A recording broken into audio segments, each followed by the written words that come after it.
menyembah batu, menyembah patung, menyembah berhala yang mereka buat sesuai dengan kekayaannya masing-masing.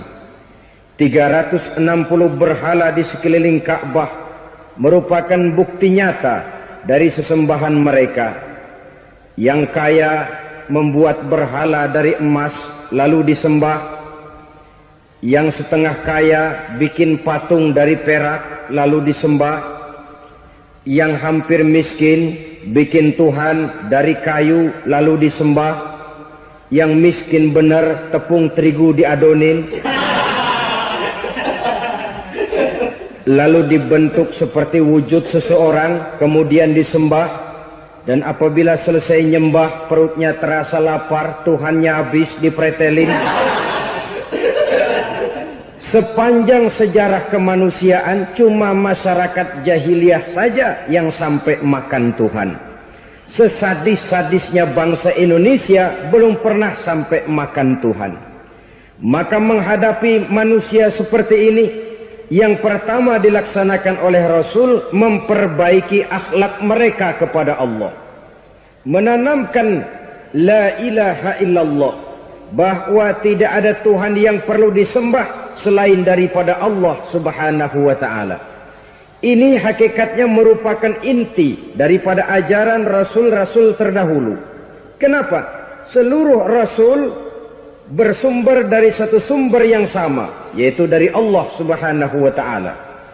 Maka prinsip ajaran ketuhanan yang mereka bawa tentu saja sama. Nabi Adam mengajarkan la ilaha illallah. Nabi Nuh mengajarkan la ilaha illallah. Cuma tentu sambungannya Nuh Rasulullah. Nabi Ibrahim mengajarkan la ilaha illallah, Ibrahim Rasulullah. Nabi Musa mengajarkan la ilaha illallah, Musa Rasulullah.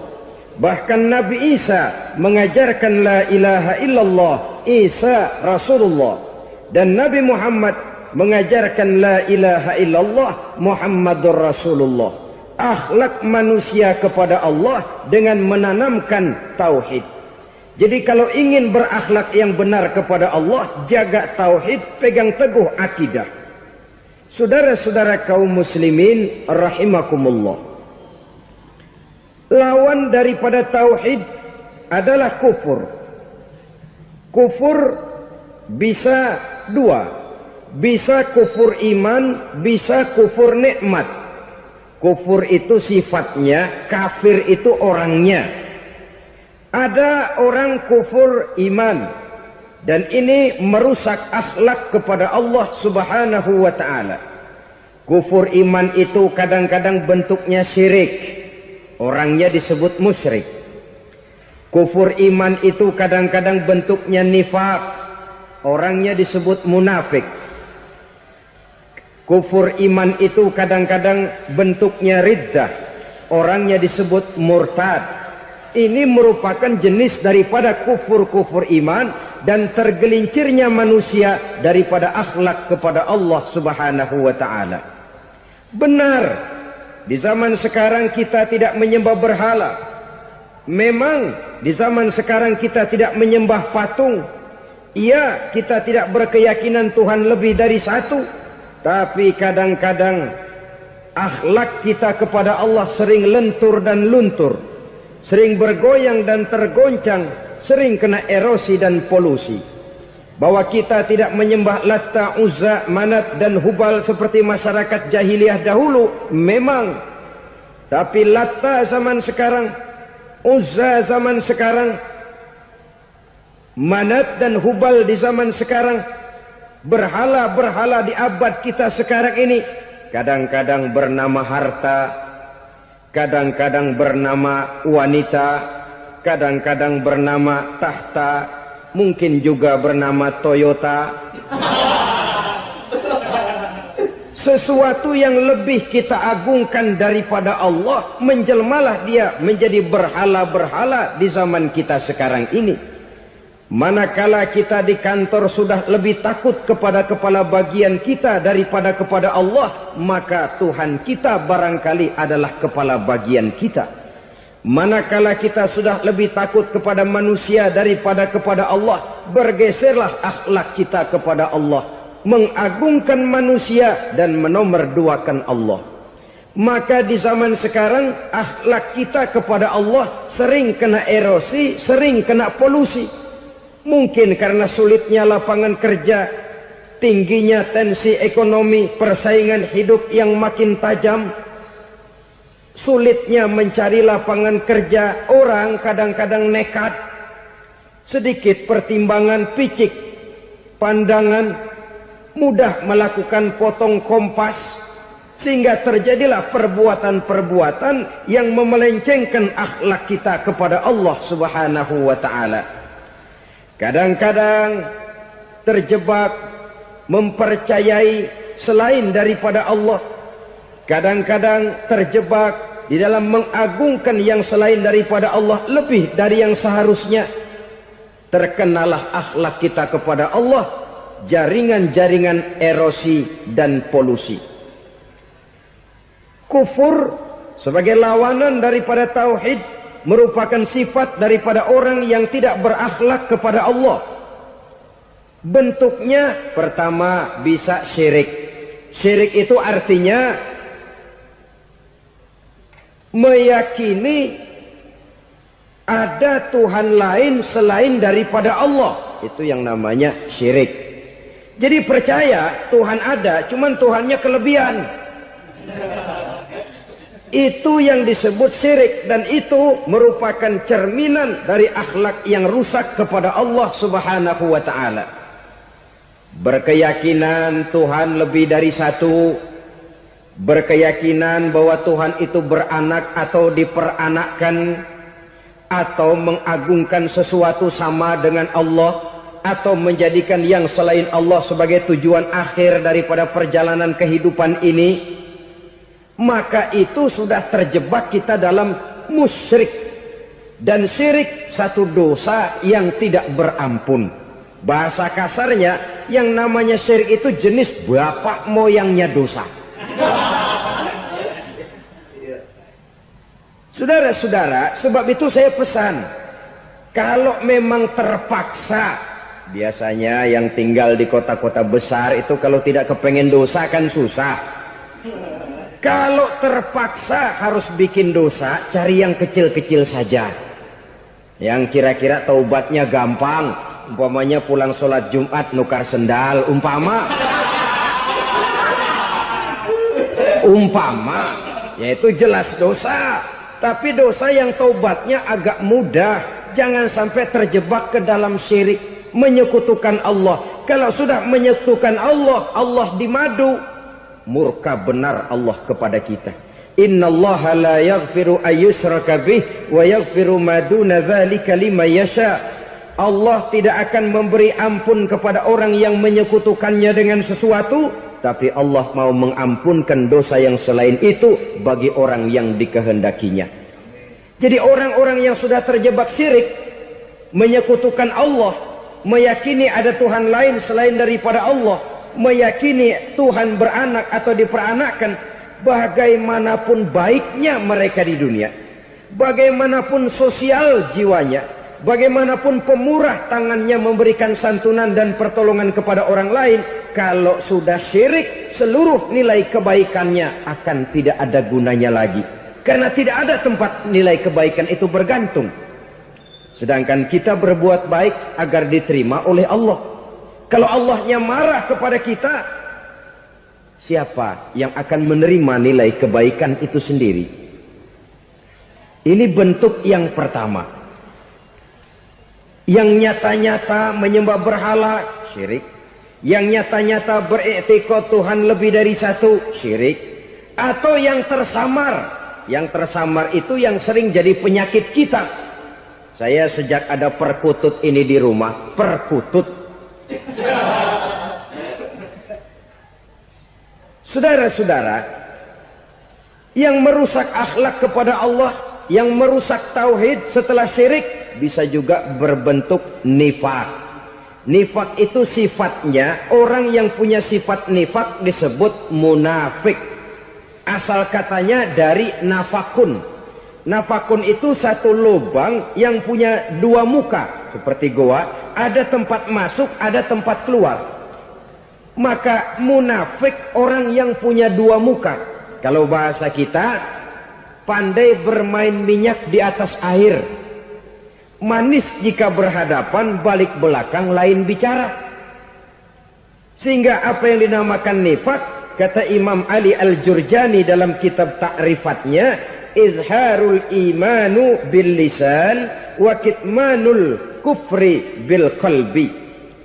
Menyatakan, menampakkan iman dengan lidahnya, tapi menyembunyikan kekafiran dalam hatinya. Dengan kata lain, lidahnya mah iman, hatinya mah kafir. Padahal hati itu yang dilihat, padahal hati itu yang dinilai. Kenapa lidahnya mengaku iman? Ya mungkin karena kepepet, mungkin karena kepentingan, mungkin karena ingin mencari kelemahan orang, lalu dia pura-pura beriman. Tapi sesungguhnya hatinya kufur. Ini merupakan penyakit munafik. Dan terus terang, menghadapi orang munafik jauh lebih berat daripada menghadapi orang kafir. Kenapa? Munafik ini kan musuh dalam selimut.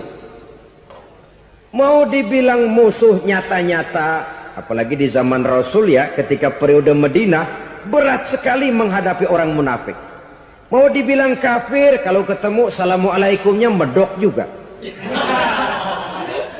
Mau dibilang mukmin, di belakang ngegerundel, nyari-nyari penyakit, nyari-nyari lantaran, mencari-cari gara-gara.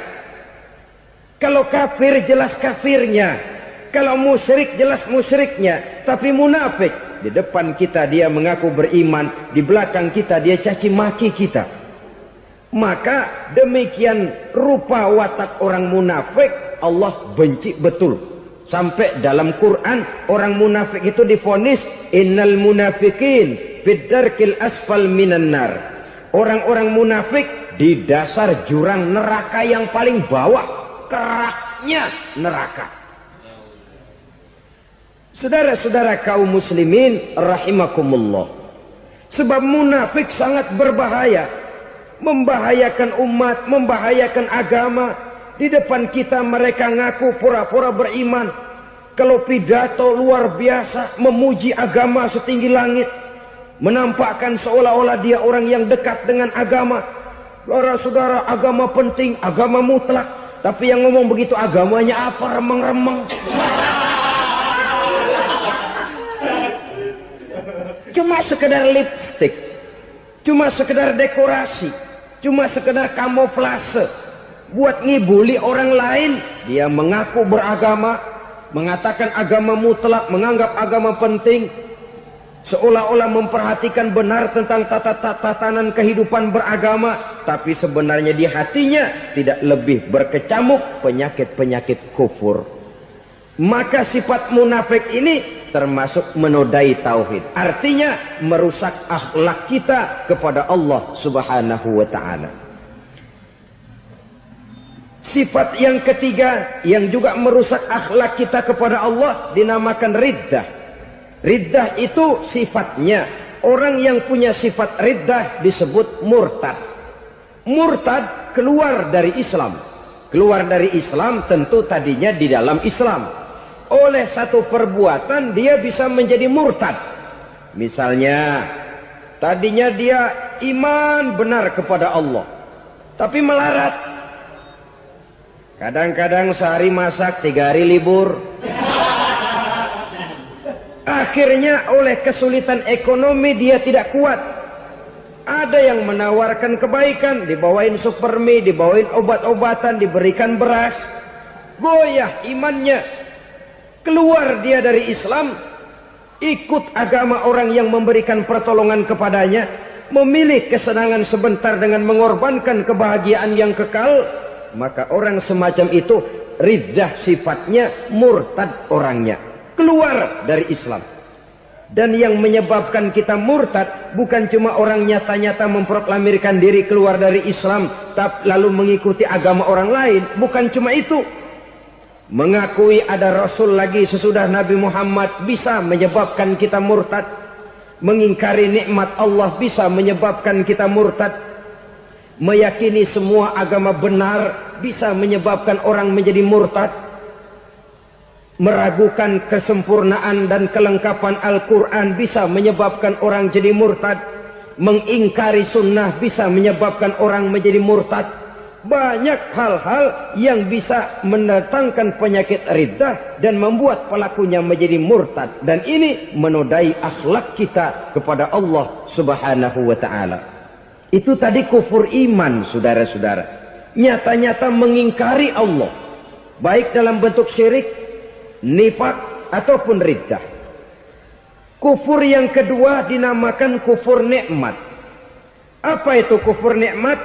Sitru nikmatil mun'im au ya'malu fi mukhalafatil mun'im. Menutup-nutup nikmat Allah, atau melakukan perbuatan yang menentang, bertentangan dengan kehendak yang memberikan nikmat. Jadi kufur nikmat pertama, nutup-nutupin Tuhan. Tuhan jalingin. Duit lu banyak amat, dari mana? Gua kerja. Lalu kerjanya nomor satu. Orang yang berakhlak kepada Allah, dia akan menjawab, kamu uangnya kok banyak, dari mana? Rezeki dari Allah. Caranya, saya kerja. Kerja itu cara, rezeki itu dari Allah datangnya. Bukankah di zaman sekarang kita sering terpeleset? Ini merupakan cerminan dari rapuhnya akhlak kita kepada Allah Subhanahu wa ta'ala. Karena usaha saya memang, karena saya peras keringat banting tulang, tentu. Tapi sadarkah kita bahwa sepanjang yang bisa kita lakukan cuma berusaha, peras keringat banting tulang?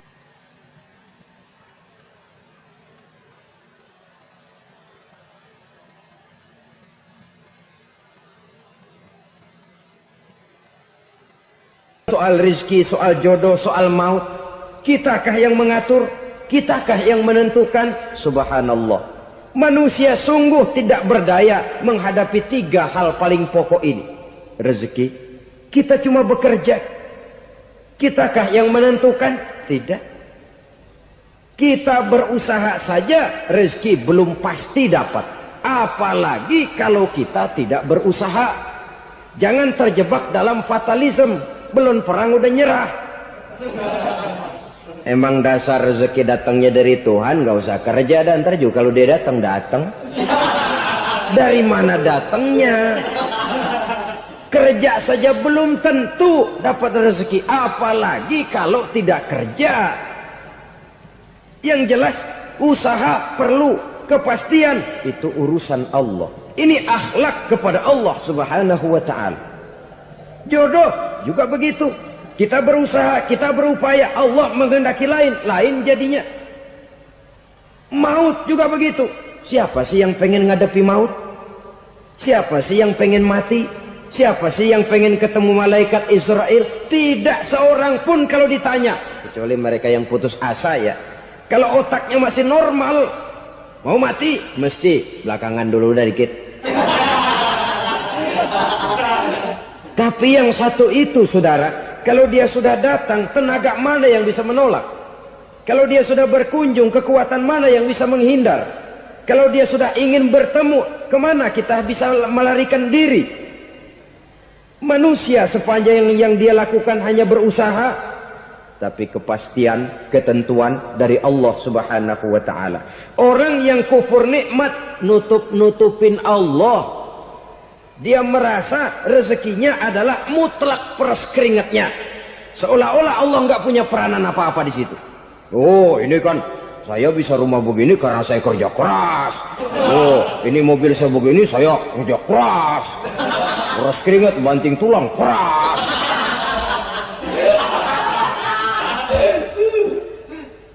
Saudara-saudara kaum muslimin rahimahkumullah. Jadi menutup-nutupi Allah. Akibatnya nanti kalau dia berhasil, Allah ketutupan. Kalau dia gagal, orang lain dicaci maki, dicari kambing hitam. Kambing hitam kan mahal. Karena orang sering cari-cari kambing hitam. Jarang orang mau jujur kalau bertemu kesulitan lalu mencari sebab pada dirinya sendiri. Yang paling enak ya nyalain orang. Loh. Lo begitu. Orang lain yang paling enak kita salahin. Au ya'malu fi mukhalafatil mun'im, atau dia melakukan sesuatu yang tidak sesuai dengan kehendak yang memberikannya nikmat. Diberikan kita tangan, mulut sih nggak berhenti. Terima kasih Tuhan, alhamdulillah saya dikasih tangan. Cuma nih tangan enteng mak nabokin orang mulu. Itu sudah mukhalafatul mun'im, bertentangan dengan kehendak yang memberikan nikmat. Diberikan harta, mulutnya mah basah. Terima kasih Tuhan, alhamdulillah dikasih harta. Tapi pelitnya minta ampun. Kikir, koret, medit.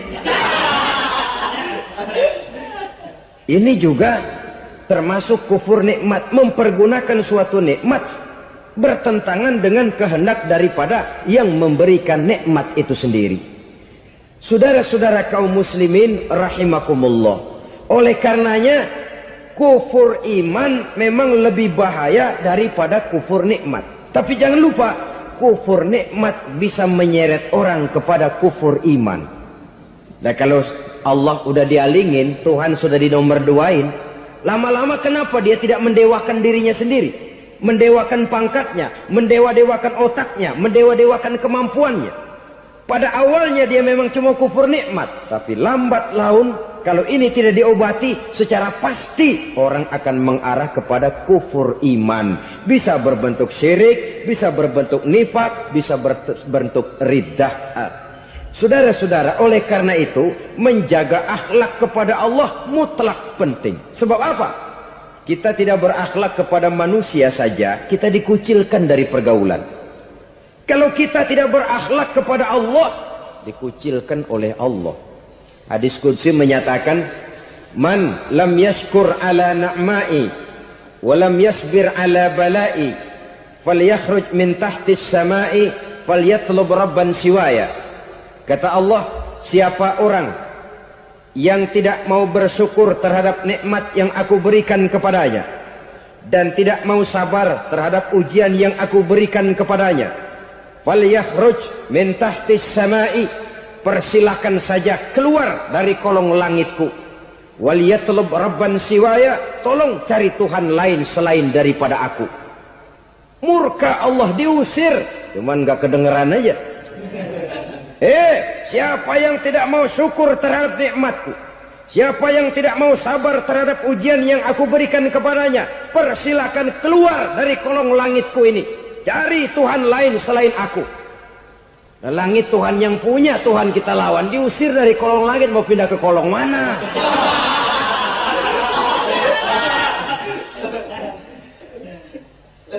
Jadi jangan merasa kufur nikmat kan enteng. Iya, kelihatannya begitu, tidak sebahaya kufur iman. Tapi kufur nikmat ini merupakan anak tangga yang kalau kita sudah mulai naik, kita akan naik terus sampai kepada tingkat di mana kita mengalami kufur iman. Kalau sudah ke sana, maka akhlak kita kepada Allah terkenalah erosi, terkena polusi, hancur akhlak kepada Allah, dan itulah sumber kesengsaraan abadi. Kalau cuma kita tidak berakhlak kepada manusia, barangkali resikonya cuma kehidupan di dunia ini. Mungkin juga ada kehidupan akhirat. Tapi kalau sudah tidak berakhlak kepada Allah, dunia akhirat kita rugi dan celaka. Maka pada kesempatan ini saya mengajak, marilah jaga baik-baik akhlak kita kepada Allah. Satu kali kita bertauhid, sampai mati kita bertauhid. Satu kali la ilaha illallah, jangan tergelincir lagi kita keluar daripada kalimat itu. Satu kali kita bertuhankan Allah, jangan bertuhan yang lain selain daripada Allah. Jangan sekutukan Allah, jangan samakan Allah dengan sesuatu, jangan mengangkat yang lain sama agungnya dengan Allah. Sebab dengan demikian kita seolah-olah sudah mengotori akhlak kita kepada Allah Subhanahu wa ta'ala. Saudara hadirin yang saya hormati, jadi oleh karenanya akhlak kita kepada Allah merupakan basis daripada kehidupan beragama. Kalau itu sudah mulai rapuh, mulai terkena erosi dan polusi, mulai rusak, dikhawatirkan nanti nilai ibadah kita kepada Allah juga akan turut ambruk karenanya. Saudara-saudara kaum muslimin rahimakumullah. Tugas yang kedua, memperbaiki akhlak manusia kepada sesama manusia. Kita tahu Islam sesuai dengan namanya adalah agama damai.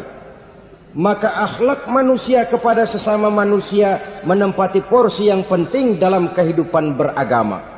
Bagaimana seorang muslim bergaul, bertata krama terhadap sesama manusia. Mari kita lihat lebih jauh persoalannya. Untuk memudahkan pembicaraan dari kacamata agama, kita kelompokkan saja manusia itu dalam dua. Pertama yang seiman dan yang kedua yang tidak seiman. Yang tidak seiman itu kita sebut saja kufur atau kafir. Nah, kepada yang kafir pun kita diajarkan untuk berakhlak. Apalagi kepada yang memang nyata-nyata seiman, sekeyakinan, seakidah. Kemanapun Islam datang, ke negara manapun ia masuk, ia tidak menaburkan kerusakan. Jadi tidak benar kalau orang pernah itu menggambarkan, saking sentimennya seorang orientalis pernah menggambarkan Nabi Muhammad di tangan kirinya Quran, di tangan kanannya pedang. Menggambarkan seolah-olah Islam dikembangkan dengan kekerasan. Sebenarnya tidak sama sekali. Kalaupun dalam sejarah perkembangan Islam pernah terjadi perang, maka perang dalam Islam sesungguhnya apabila kita amati sejarahnya bukan untuk memaksakan agama. Karena memang agama tidak bisa dipaksakan.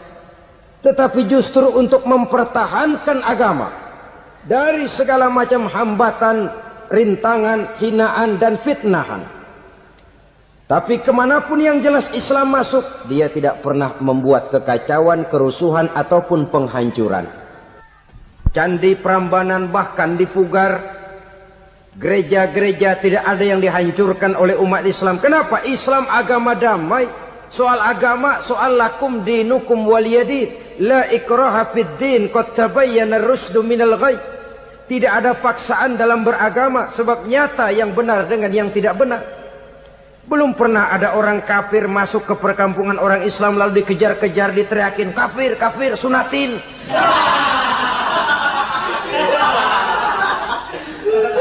Belum pernah. Kenapa? Islam menghormati orang lain agama. Nah, yang kafir ini macam-macam, saudara. Ada kafir harbi. Nah, ini kafir kerok. Ini kafir yang nyata-nyata memproklamirkan permusuhan kepada umat Islam. Nyata-nyata mengganggu ketenangan umat Islam. Kafir yang seperti ini yang boleh diperangi. Misalnya kita mau sembahyang Jumat dijagain. Nggak boleh sembahyang Jumat, getok palanya. Kafir harbi artinya tantangan perang datang dari mereka, bukan kita yang mulai. Mereka yang buka front. Prinsipnya umat Islam tidak boleh mencari-cari musuh, tapi pun tidak boleh lari kalau ketemu musuh. Musuh jangan dicari, ketemu jangan lari. Karena itu kesan seolah-olah umat Islam ini teroris, umat Islam ini destroyer, umat Islam ini sering menimbulkan keonaran, kerusakan. Sungguh satu fitnahan yang sangat keji. Umat Islam adalah umat yang cinta damai. Islam di masa perkembangannya masuki Eropa melalui Selat Gibraltar, Jabal Tariq, memasuki Spanyol. Islam tidak pernah meruntuhkan gereja. Islam tidak pernah membunuh orang-orang Nasrani. Bahkan Islam mewariskan peradaban dan kebudayaan yang begitu tinggi nilainya di bidang ilmu pengetahuan. Sampai ketika itu Barat banyak mengkaji ilmu pengetahuan dari dunia Islam.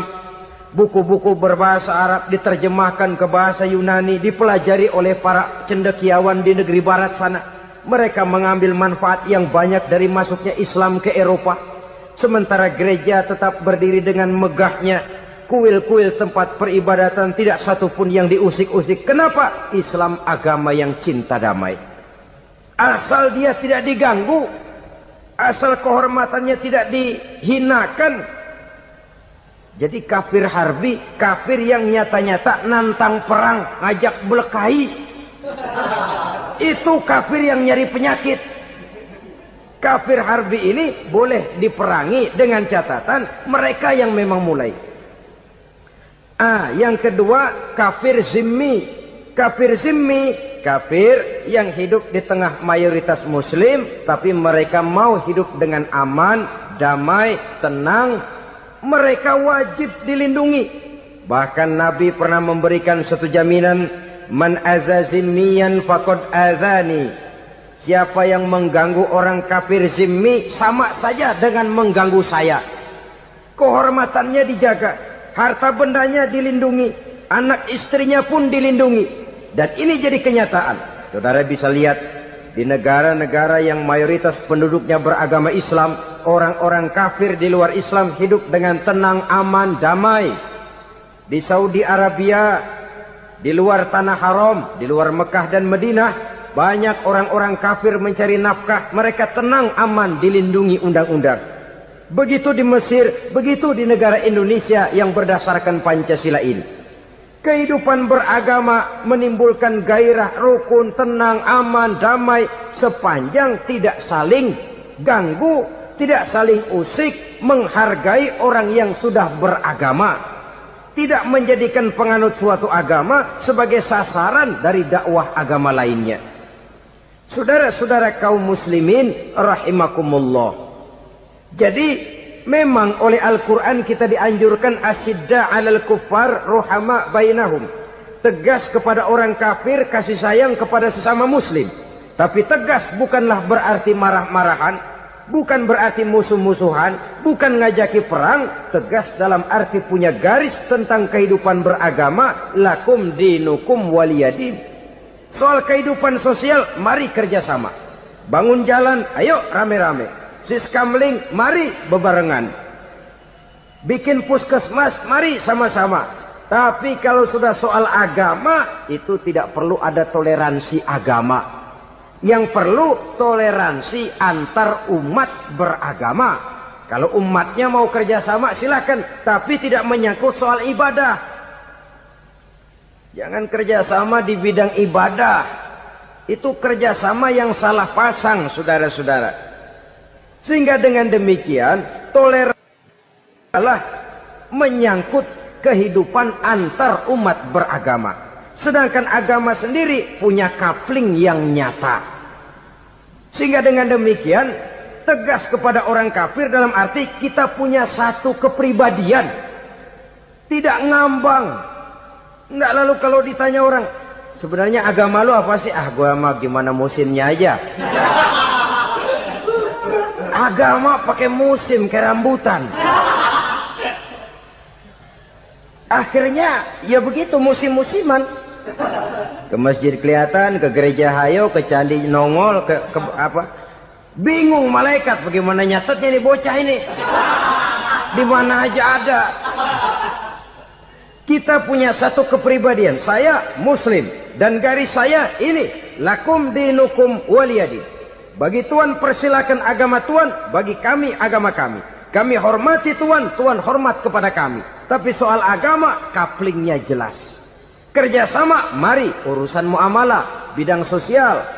Yuk kita siskamling sama-sama dengan orang lain agama. Mari jaga kerukunan, kesatuan, persatuan, kekompakan. Perbaiki jalan yang rusak, mari sama-sama. Mendandani jembatan yang runtuh, mari sama-sama. Tapi sembahyang, couplingnya lain-lain. Sebab Nabi juga dulu pernah ditawarkan begitu loh sama kafir jahiliyah dulu, Quraisy itu. Sudah Muhammad, sekarang begini saja, kita join aja daripada marah-marahan. Hari ini saya menyembah Tuhanmu Allah. Besok gantian kamu menyembah Tuhan kita, Latta, Uzza, Manat dan Hubal. Turun, qul ya ayyuhal kafirun la a'budu ma ta'budun. Soal ibadah couplingnya jelas, tidak boleh dicampur adukkan. Sebab kalau tidak, kita akan mulai kehilangan identitas diri. Dan disitulah krisis kehidupan keyakinan beragama dimulai. Dari krisis identitas. Hujan gede kan mulainya gerimis dulu. Di mana-mana ya gerimis dulu. Gerimis makin lama makin gede. Kita akan mulai dengan kehilangan identitas diri. Dari sana nanti kita malu mengakui keislaman kita. Kalau orang Islam malu mengakui keislamannya, ini kan ironi, menyedihkan. Ngakui Islamnya saja malu, menonjolkan keislamannya malu. Tidak ada rasa bangga beragama. Padahal ini modal dasar. Hanyalah dengan rasa bangga beragama kita lalu konsekuen. Bangga yang tidak konsekuen. Wah, pokoknya kan gua kan Islam. Agama yang paling benar. Tapi hidupnya sendiri jauh dari tuntunan Islam. Itu bangga yang tidak beralasan. Bangga yang tidak perlu dibanggakan sebenarnya. Kebanggaan yang membuat kita konsekuen dan dekat dengan kehidupan beragama. Jadi dengan demikian saudara-saudara, kepada non-muslim kita juga harus berakhlak. Bukankah ini sudah dicontohkan oleh Rasul? Bagaimana beliau disambiti orang di Taif, yang menyambiti malah didoakan. Bagaimana Suraqah mau membunuh beliau, malah Suraqah didoakan. Bagaimana Abu Jahal dan Abu Lahab saking mangkalnya. Ini Abu Jahal pernah gali lubang di kamarnya sendiri, di depan tempat tidurnya. Setelah dia gali lubang, ditutupin pakai keraras korma. Lalu dia tarik selimut, belagak meriang. Dia pesan pesuruhnya, bilangin Muhammad encangnya meriang. Pamannya sakit, minta ditengokin. Nabi dengan segala husnuzonnya berangkat nengokin. Abu Jahal dari balik selimut ngintip. Itu dia Muhammad, itu dia tuh. Dia tuh, masuk Dani, masuk. Mulai di jalan, senang Abu Jahal. Terus. Begitu ke pelosok, masuk ke lubang, gue pendem terus lalu. Memang niatnya mau mencelakakan Nabi. Sudah tinggal beberapa langkah lagi Nabi akan berjalan ke arah lubang itu. Malaikat Jibril ngasih tahu, Muhammad, Abu Jahal pamanmu cuma pura-pura sakit. Di depan tempat tidur itu ada lubang sudah dia gali untuk menjerumuskan kamu. Sudah, balik pulang. Balik badan Nabi. Sudah hampir mau melangkah, kakinya malah muter pulang. Abu Jahal yang lihat Nabi sudah hampir jatuh nggak jadi, balik pulang. Lupa kalau lagi sakit. Udah Muhammad buruan sini. Ke pintu dia kejar, dia lupa sama lubang yang dia gali. Begitu dia kejar, dia yang ke pelosok masuk ke dalamnya. Sejak saat itu ada pepatah, man hafara hufratan waqa'a fiha. Siapa yang suka nggali lubang, dia sendiri bakal terpelosok ke dalamnya. Jatuh dia ke lubang yang dia gali. Padahal ya paling banter 2 atau 3 meter paling dalam. Dari dalam lubang itu dia teriak-teriak, Muhammad, tolongin, pamanmu kecebur. Kasih tahu Muhammad, kasih tahu, datang lagi lah pesuruhnya. Muhammad, pamanmu Abu Jahal kecebur, minta tolong diangkatin. Sudah diulur tambang, habis sambung lagi, nggak bisa sampai. Masa iya, cuma kamu yang bisa nolong. Apa yang dilakukan Nabi? Balik mau nolongin. Akhlak. Kita kalau ada orang gali lubang buat nyeburin kita, dia sendiri yang kecebur. Gorok gua kagak lemin loh. Mati sekalian dah. Nabi mah enggak, balik nolongin tuh Abu Jahal. Kenapa paman kecebur? Iya Muhammad, tolong, tambang udah diulur-ulur, sambung nggak sampai. Aduh kasihan paman nih, pegang tangan saya. Nabi cuma ulurin tangan, nyampe dipegang oleh Abu Jahal. Diangkat ke atas. Nyampe atas, apa kata Abu Jahal? Tambang bergulung-gulung nggak nyampe, kamu cuma pakai tangan doang kok bisa Muhammad, hebat banget sihirmu. Mukjizat dia bilang sihir, udah ditolongin nyelak lagi, kan yang enak kita injak palanya.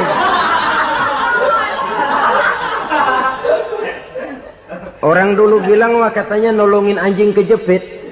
Udah selesai ditolongin malah yang nolong digigit. Saudara hadirin yang saya hormati, kepada orang-orang kafir kita harus berakhlak, menghormati mereka, tidak memaksakan satu keyakinan dalam batas-batas yang ditolerir oleh agama, yaitu pada masalah-masalah sosial dan muamalah. Itu kepada non-muslim, apalagi kepada sesama muslim.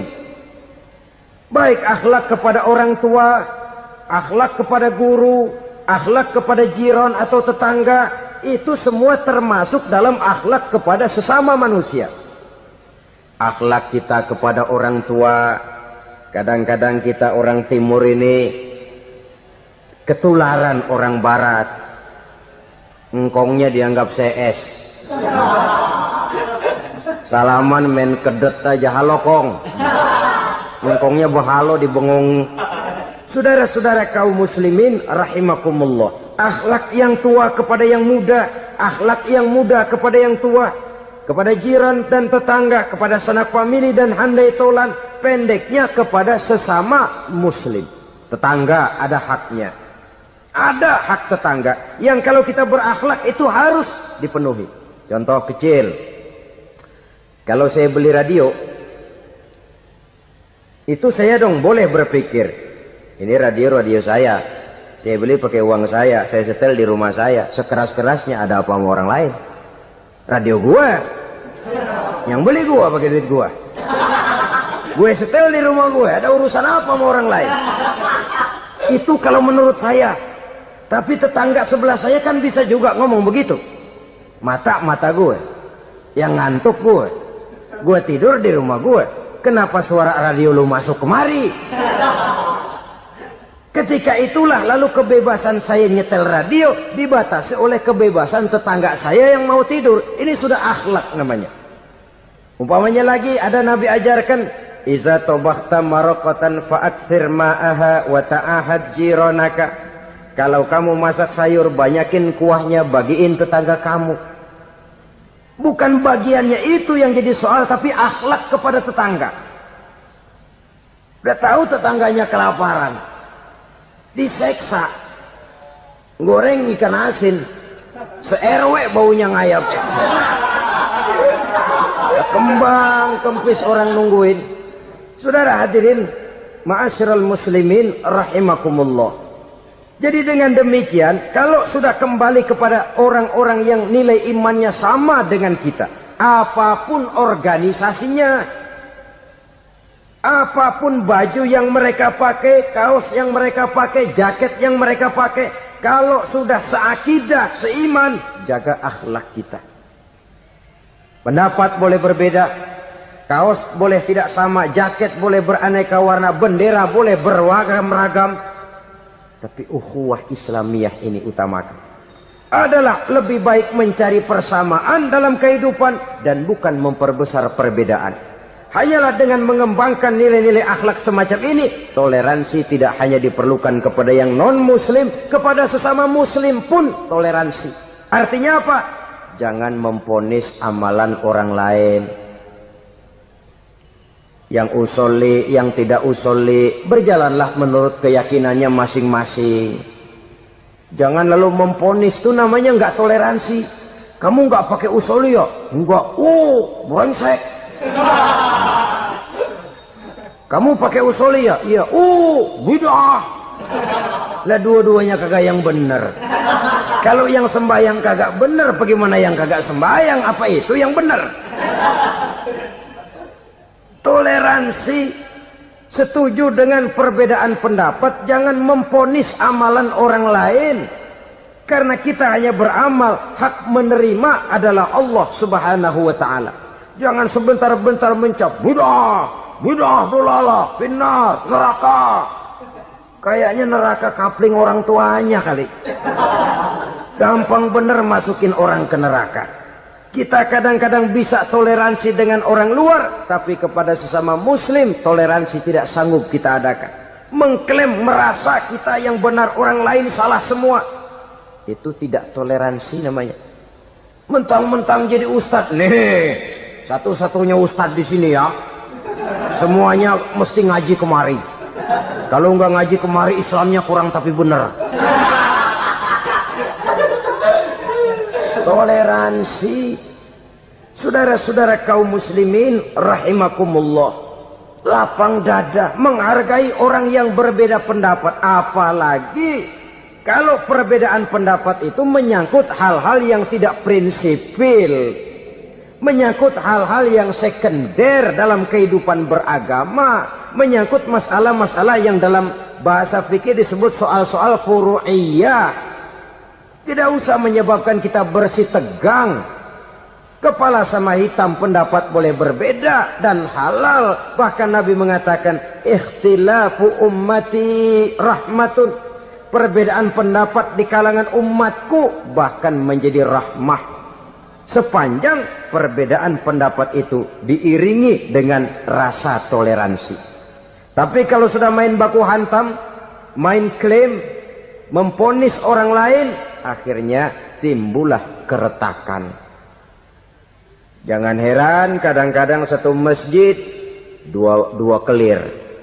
Ya soal kelir boleh kelar-kelir.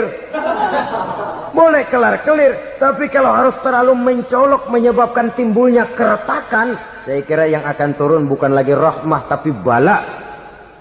Bala akan menimpa kita, jatuh kita menjadi umat yang lemah. Oleh karena di antara kita sendiri, sesama kita tidak pandai bertoleransi. Tidak lapang dada. Ada anak muda kelihatannya mau majuan dikit, yang tua curiga. Nah, kalau dia maju pasaran gua bangkrut dong nih. Lalu ditekan tuh anak ditekan melejit. Kadang-kadang yang tua maksudnya baik mau memelihara, yang muda salah terima. Kan tua kejemur. Dari dulu sampai sekarang gitu-gitu doang. Anak kemajuannya. Padahal yang tua barangkali maksudnya juga baik, mau memelihara. Sebenarnya kalau kita bisa mencoba mencari titik temu dengan alur komunikasi, tidak merasa diri yang paling benar, tapi toleransi, boyak menerima pendapat orang lain, setidaknya mau mendengar omongan orang. Yang susah kalau udah kena penyakit, nggak mau ngerti omongan orang, nggak mau nerima pendapat orang. Kodok di kolong tempayan, cukeng kayu asem, asal ijo udah ijo aja ijo dah. Nggak ngerti omongan orang, yang kayak begini yang orang jadi kesandung. Oleh karena itu saudara-saudara, alangkah nikmatnya kehidupan ini apabila kita menyadari kita ini ummatan wahidah, satu umat yang satu, yang diikat dengan akidah. Kalau kepada yang non muslim saja kita diajarkan untuk berakhlak, apatah lagi kepada yang seiman, seakidah, sekeyakinan. Wajarkah perbedaan pendapat yang kecil-kecil lalu menyebabkan kita bertolak belakang, cerai-berai, centang perenang? Bila bertemu di jalan yang satu menyisi ke kiri, yang lain menyingkir ke kanan.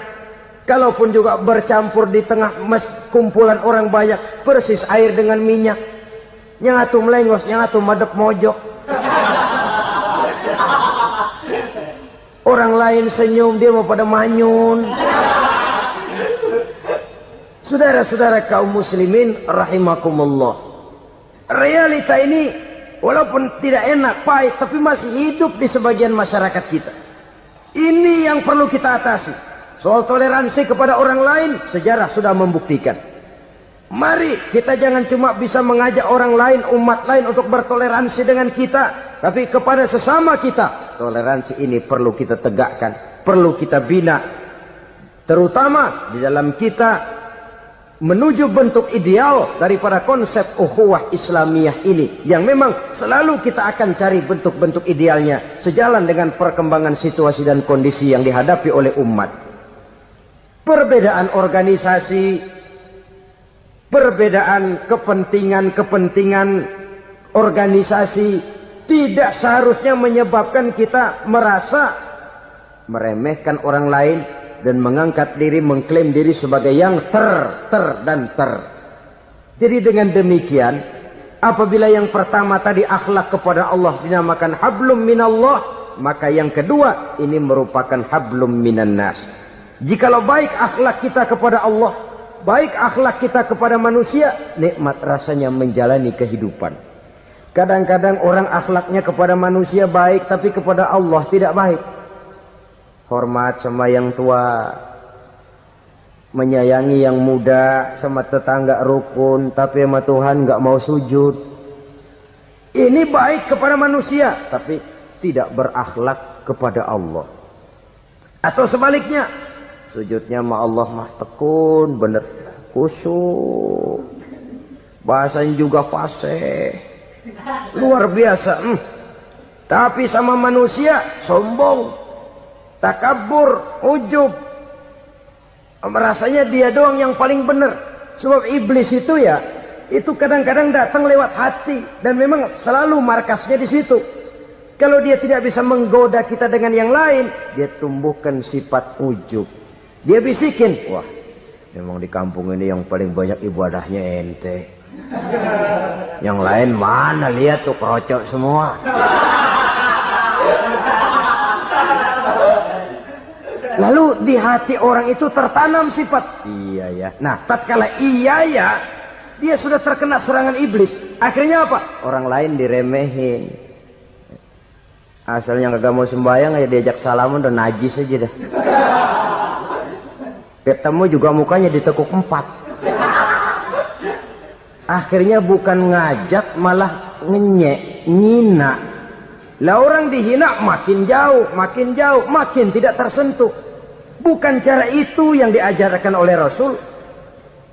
Bahwa orang tidak mau sholat, tugas kita mengajak. Soal dia tidak sholat, itu dosa dia kepada Allah. Saudara-saudara kaum muslimin, ujub disuntikkan oleh iblis ke dalam hati kita. Sujudnya kepada Allah benar, tapi akhlaknya kepada sesama manusia. Merasa paling benar sendirian, merasa orang lain salah semua. Pokoknya kalau di luar lingkungannya udah kagak bener aja udah bahaya. Saudara-saudara, ini juga penyakit yang disuntikan oleh iblis. Sebab iblis itu tipu dayanya luar biasa, strateginya lihai. Makin tinggi kualitas iman, ya makin berat upaya iblis untuk menjerumuskan kita. Karenanya saya mengajak, marilah kita bertoleransi. Baik kepada non-muslim, lebih-lebih lagi kepada sesama muslim yang kebetulan berbeda baju, berbeda kaos, berbeda organisasi, lain bendera yang dibawanya. Tapi toleransi mari kita canangkan. Kita terikat oleh ukhuwah Islamiyah. 2. Yang ketiga, akhlak manusia kepada makhluk Allah lainnya di luar manusia. Saudara-saudara, dengan berakhlak kepada Allah, berakhlak kepada sesama manusia, berakhlak kepada makhluk Allah di luar manusia, baik flora maupun fauna, maka mudah-mudahan akan terciptalah satu ekosistem, satu lingkungan hidup yang membuat kita nikmat menjalani kehidupan ini. Inilah saja yang kita bicarakan pada pertemuan kali ini.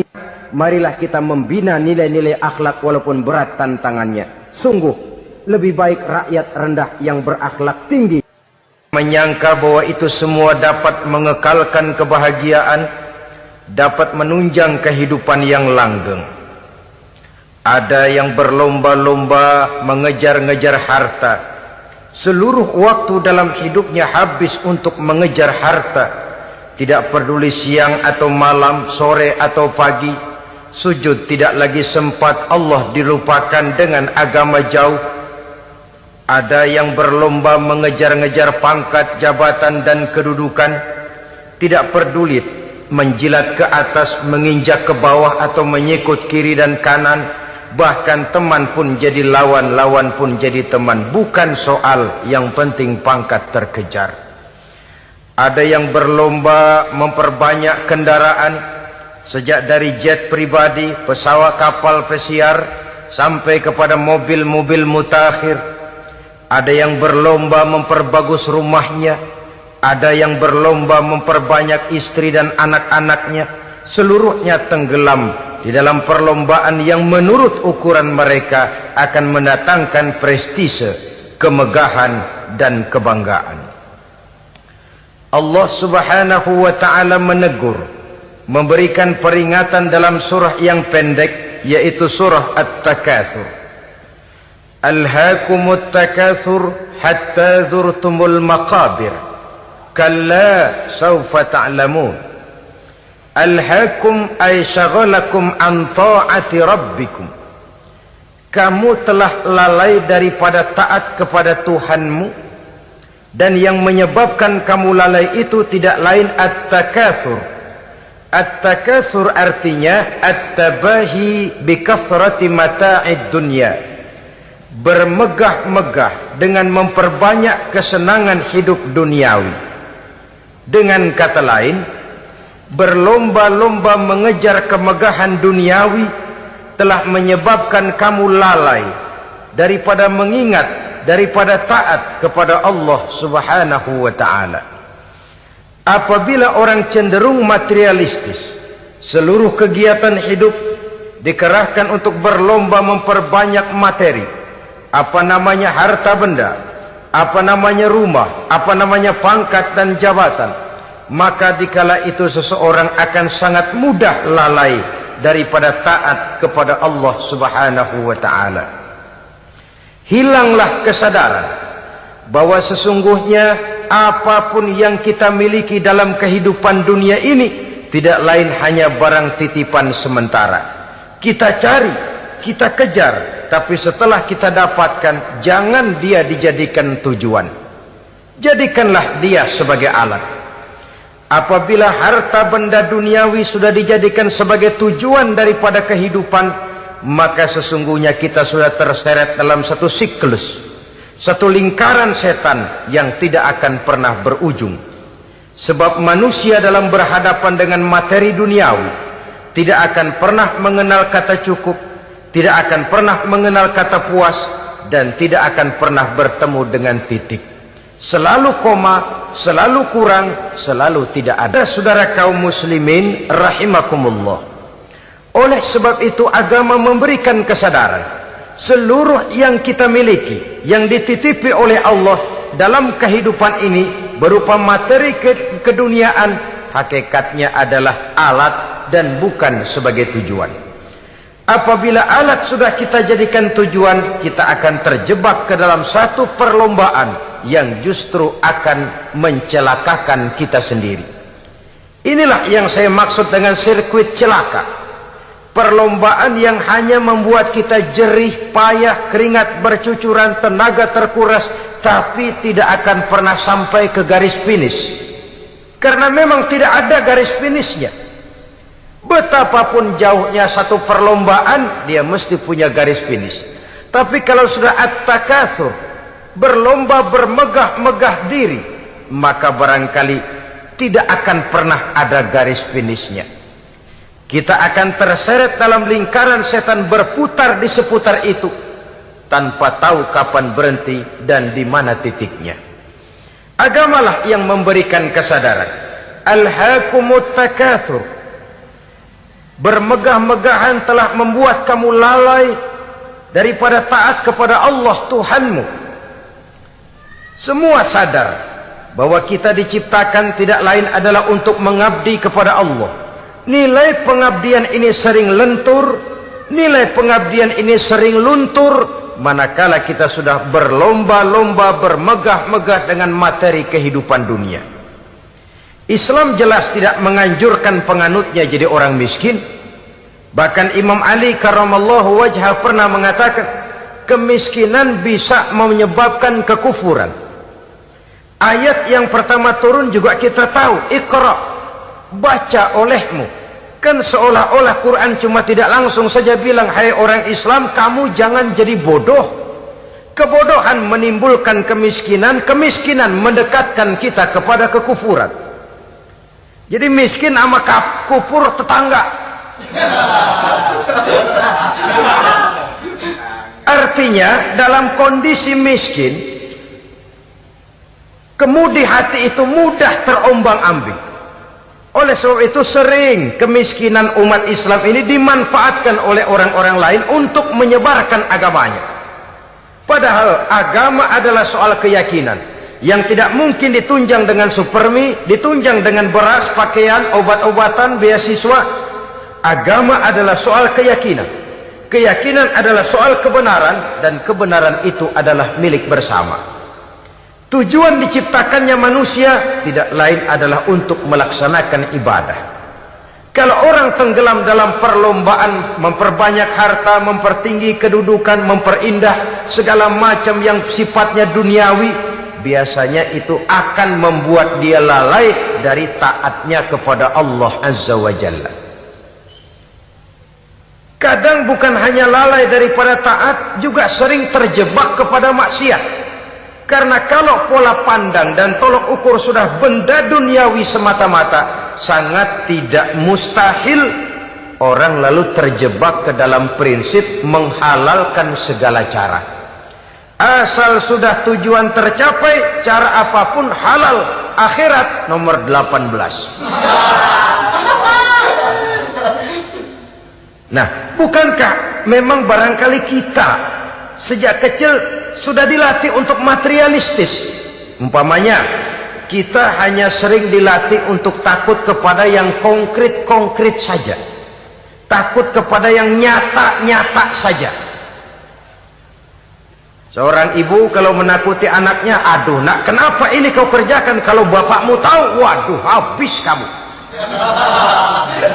Ya, kita lihat, kalau bapakmu tahu, kalau polisi tahu, kalau hansip tahu, kalau satpam tahu. Tapi jarang seorang ibu menanamkan kepada anak, nak, kenapa ini yang kau lakukan, nak? Bukankah kau tahu Allah lihat, Allah tahu, Allah dengar, Allah, nak? Diajarkan takut kepada yang gaib. Karena kalau takut dia kepada polisi, dia pasti bisa cari tempat lain dong yang polisi kagak lihat. Kalau takut dia kepada satpam, minggir dong ke tempat yang kira-kira satpam nggak lihat. Tapi kalau sudah takut itu terpulang kepada Allah, kepada yang gaib, tidak sejengkal tanah pun yang terhalang dari pengetahuan Allah. Tapi itulah salahnya kita. Sejak kecil anak-anak sudah kita latih untuk takut hanya kepada yang konkret-konkret saja. Akibatnya sampai dia besar melembaga dalam kehidupannya. Dia nyolong, kata temannya, kamu nyolong ya? Iya. Kok nyolong sih? Emang? Kenapa nyolong? Biarin.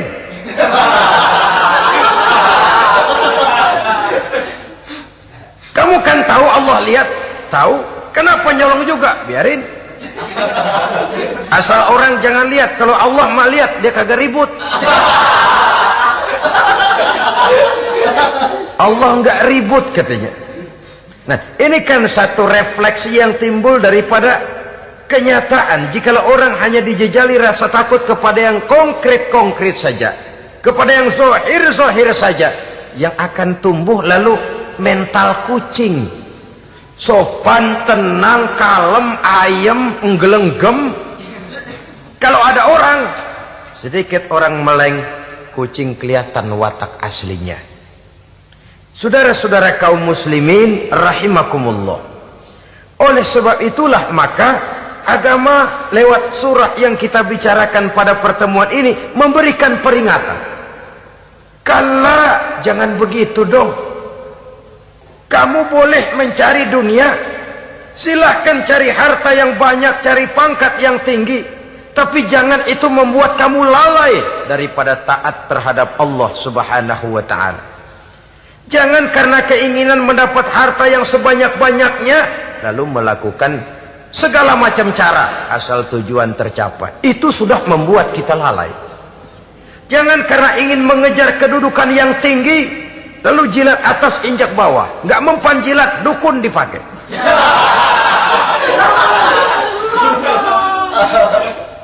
Itu kan sudah membuat kita lalai. Nanti kalau berhasil, wah, dukun kita paten. Tapi kalau gagal, dukun sialan, kagak mampu. Hilanglah Allah dalam kehidupan kita. Makin materialis, dan perlombaan ini membawa kita kepada kecelakaan. Kala, sekali-kali jangan begitu. Kenapa? Dahulu pun ketika lahir ke dunia tidak ada pangkat yang kita sandang. Dahulu pun ketika lahir ke dunia tidak ada harta yang kita bawa. Jadi harta itu, pangkat itu, kedudukan itu ada dalam hati, tapi tidak berurat dan berakar. Kalau dia berurat dan berakar dalam hati, berat misah sama harta itu. Berat. Sekedar ngasih fakir miskin cepet juga berhitungnya 17 lembar.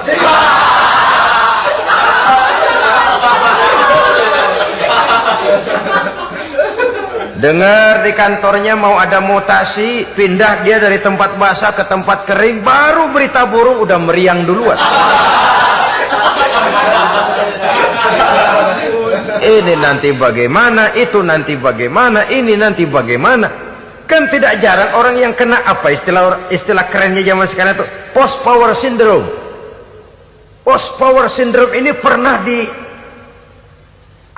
oleh Nabi. Kata beliau, irhamu salasatan minan nas, sayangilah 3 macam manusia.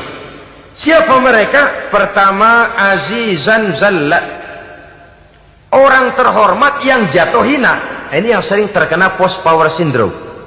Biasa kemana-mana dikawal, dihormati, datang ke tempat ini protokol siap, ini serba diatur semua, serba beres.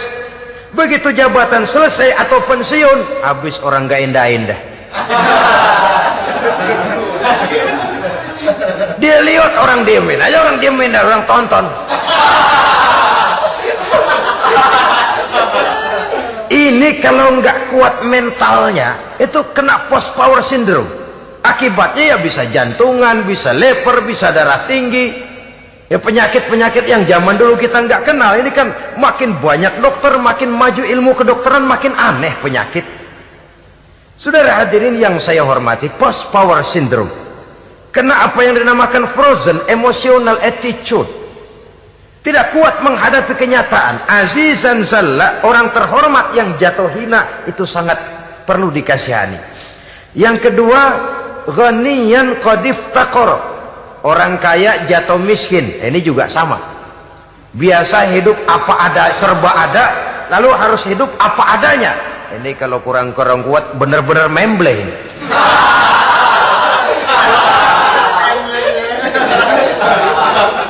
Kalau tidak kuat mentalnya, biasa hidup serba enak, serba nikmat, cuma kerjanya neken cek, main apa itu kredit card, macam-macam fasilitas dipunyai. Tahu-tahu jatuh bangkrut, jatuh miskin.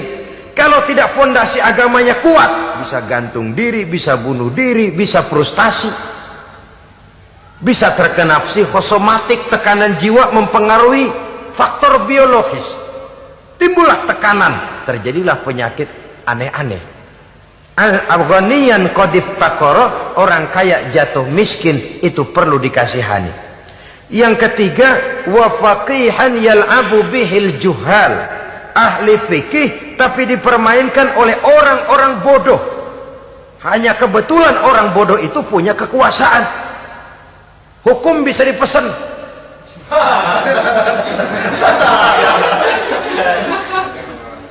Aturannya haram, Ustaz, ada haram dikit aja dah.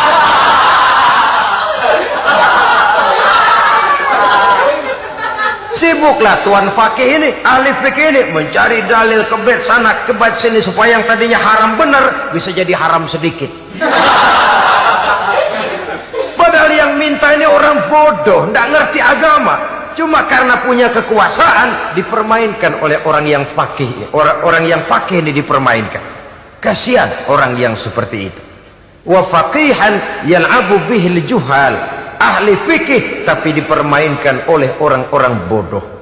Akibatnya karismanya hilang, wibawanya lenyap. Dia menyangka bahwa dengan mengharam-haram sedikit-sedikit itu dia bisa mendapat keuntungan yang berganda-ganda, padahal akibatnya itu hanya akan membawa kecelakaan saja. Allah peringatkan benar, kala, sekali-kali jangan begitu. Cari uang yang banyak silahkan, ngejar kedudukan yang bagus boleh, bikin rumah yang hebat silahkan, ada kendaraan bagus silahkan, tapi jangan sampai kamu terjebak kepada sirkuit celakai, perlombaan yang tidak ada garis finishnya.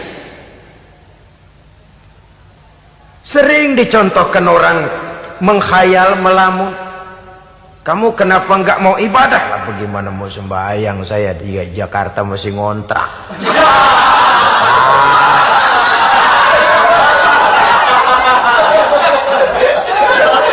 Bingung, tiap akhir tahun kontrakan habis. Kalau punya rumah sendiri walaupun kecil-kecilan, tenanglah saya ibadah. Baiklah, oleh Allah diberikan rezeki, bisa bikin rumah walaupun kecil-kecilan. Sudah punya rumah sendiri, belum juga ibadah, apalagi mulur lagi. Habis bagaimana mau sembahyang, rumah kecil banget, pinggir kali, asal hujan bocor ya.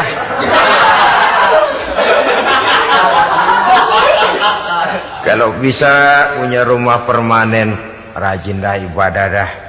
Iyalah, diberikan rezeki, bisa bikin rumah besar, kamarnya banyak, halamannya luas, kendaraan belum ada, perabotan belum lengkap. Sudah ada kendaraan, belum kayak orang-orang. Sudah kayak orang-orang, masih sama dong, kudu di atas. Kapanlah selesainya? Kala, sekali-kali jangan begitu. Jangan kamu mengumpulkan harta bermegah-megah membuat kamu lalai dari taat kepada Tuhanmu. Engkau tinggalkan rukuk dan sujud, engkau jauh dari masjid, engkau kering dari kehidupan beragama. Sebab itulah maka pembangunan fisik material tidak bisa dipisahkan dengan pembangunan mental spiritual. Tidak hanya cuma dalam teori, tapi juga harus dalam praktek. Selalu pembangunan yang hanya mengarah kepada fisik material, jauh dan kering dari agama, hanya akan melahirkan manusia-manusia materialistis yang terjebak di dalam sirkuit celaka perlombaan yang tidak pernah mengenal garis finish. Sebab itu agama mengajarkan, orang kaya itu siapa sih? Yang banyak duit? Belum tentu. Yang kebunnya di mana-mana ngebelatak? Belum tentu. Yang pabriknya selebar-lebar? Belum tentu. Yang punya segala macam peternakan, dari peternakan gajah sampai peternakan kutu?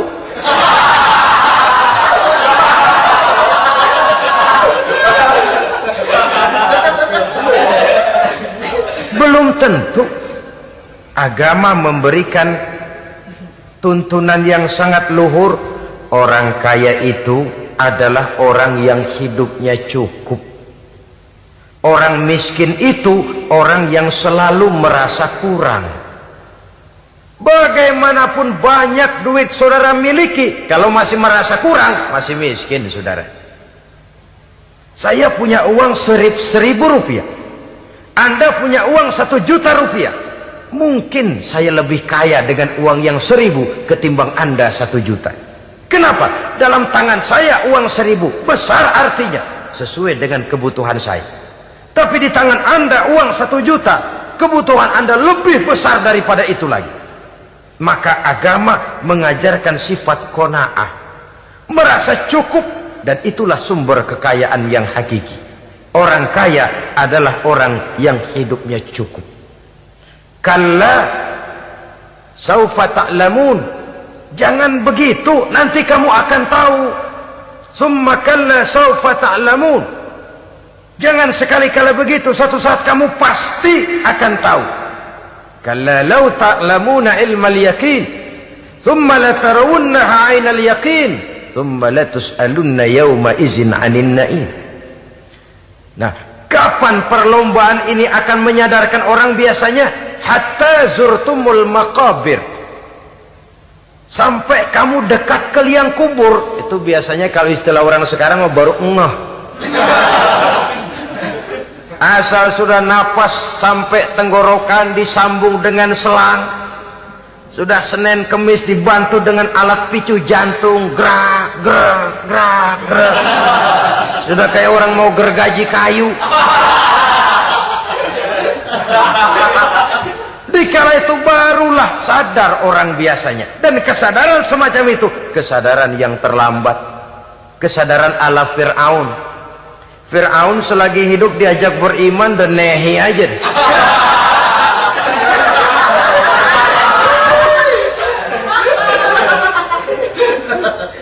Tapi ketika dia tenggelam di lautan merah bersama seluruh tentaranya, dikala napas hampir terputus, keluar ucapannya, amantu bi Rabbi Musa wa Harun. Aduh, kalau begini mah saya juga percaya kepada Tuhannya Musa dan Harun. Saya beriman kepada Allah. Lagi timbul tenggelam mau sekarat baru beriman.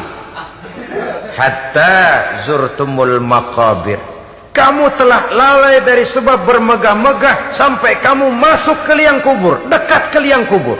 Kalimat zurtum di sini menjelaskan bahwa kubur itu tidak selamanya.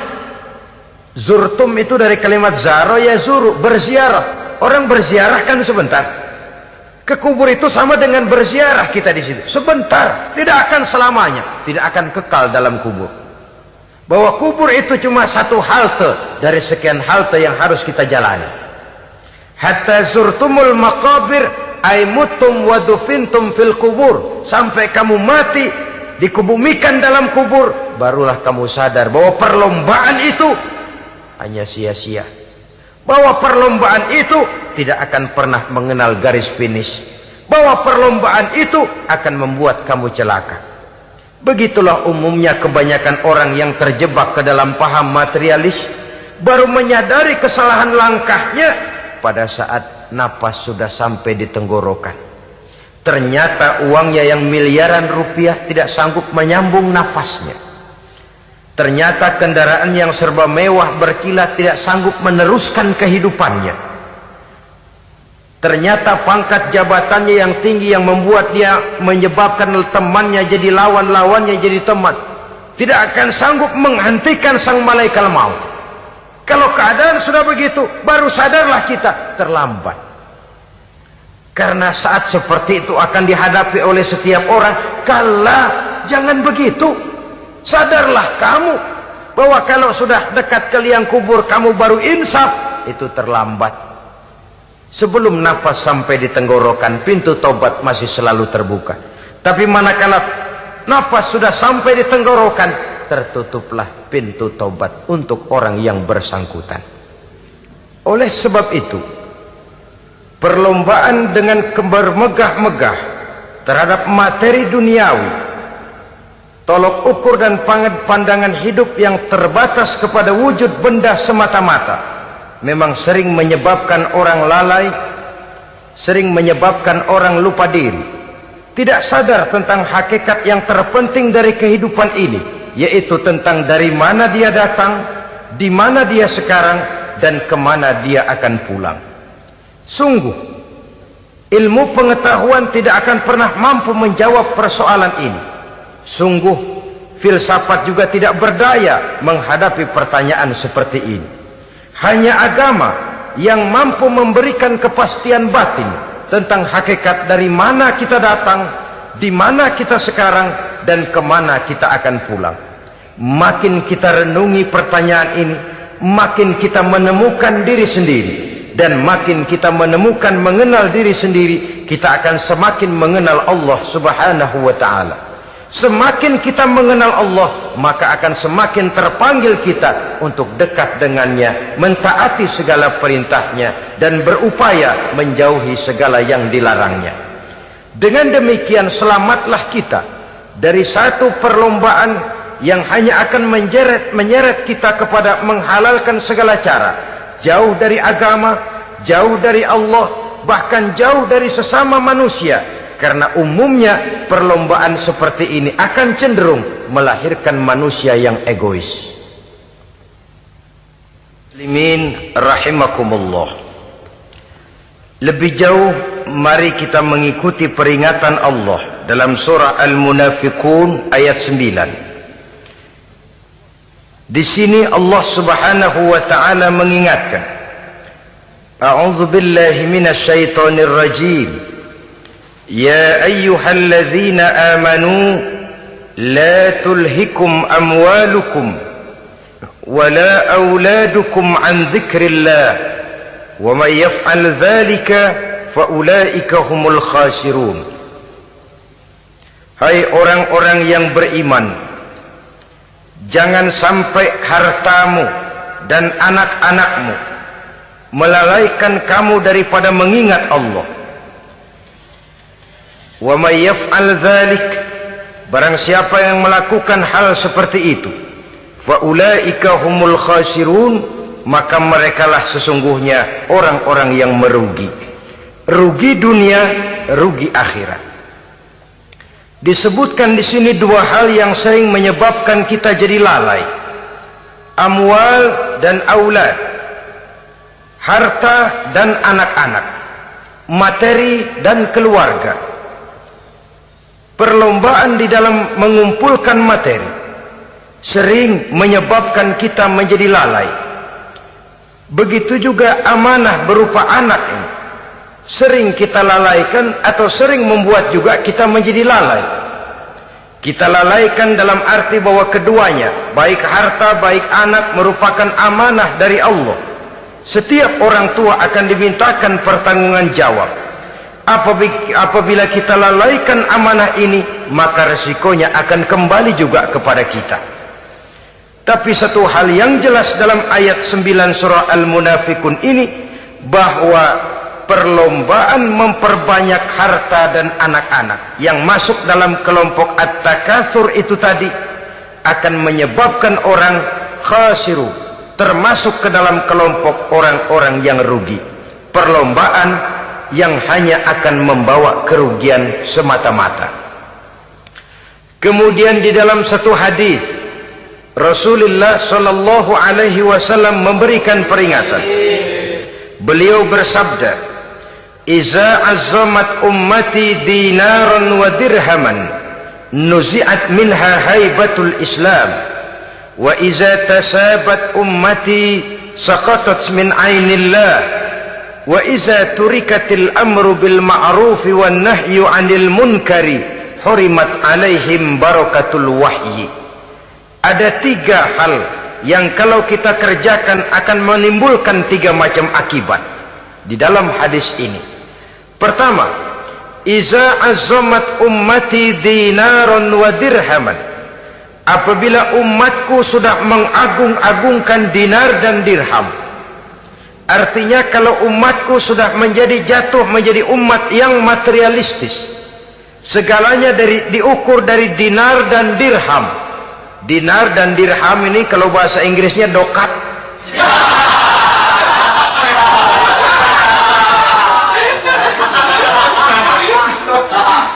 Segalanya diukur dari segi dinar dan dirham saja. Nuzi'at minha haibatul Islam, akan dicabutlah kehebatan Islam dari mereka. Memang ada kalanya kita berkata bahwa tanpa uang kita tidak bisa berbuat apa-apa. Tapi kalau itu dijadikan landasan dari segala sesuatu, itu yang dijadikan ukuran, itu yang dijadikan tujuan, kita hakikatnya sudah gagal sebelum melangkah.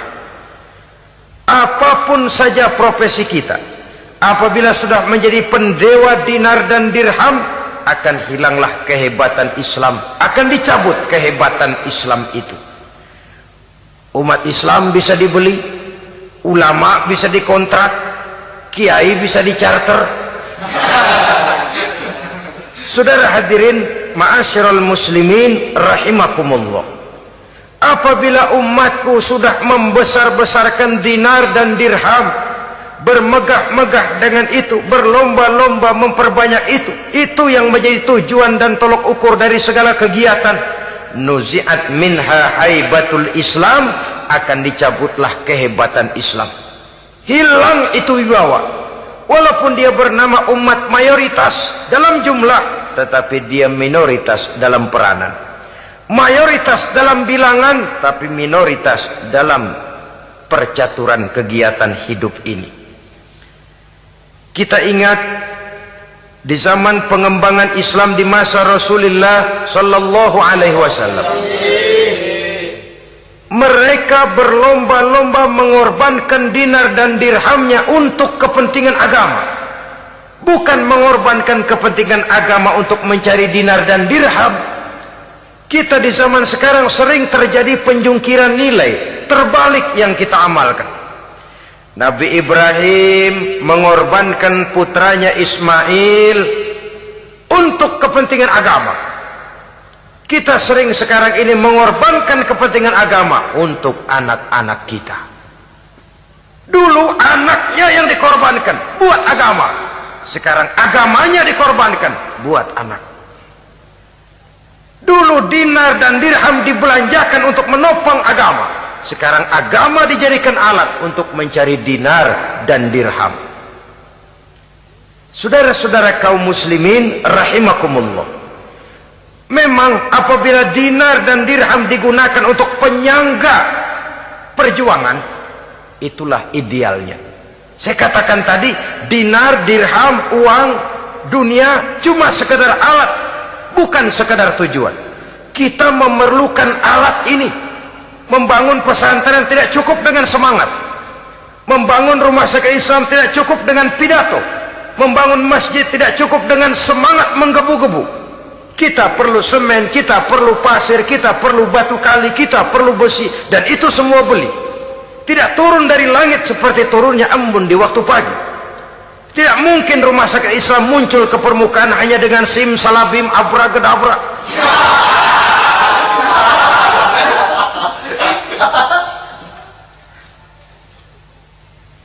Oleh sebab itu, saya bersyukur kecenderungan belakangan ini pengajian-pengajian akbar di berbagai tempat tidak hanya sebagai ajang untuk menanamkan akidah, membina ukhuwah, tapi juga menjadi sarana di mana kita mengumpulkan dana, menghimpun potensi umat, menginventarisir potensi untuk kepentingan pengembangan daripada agama.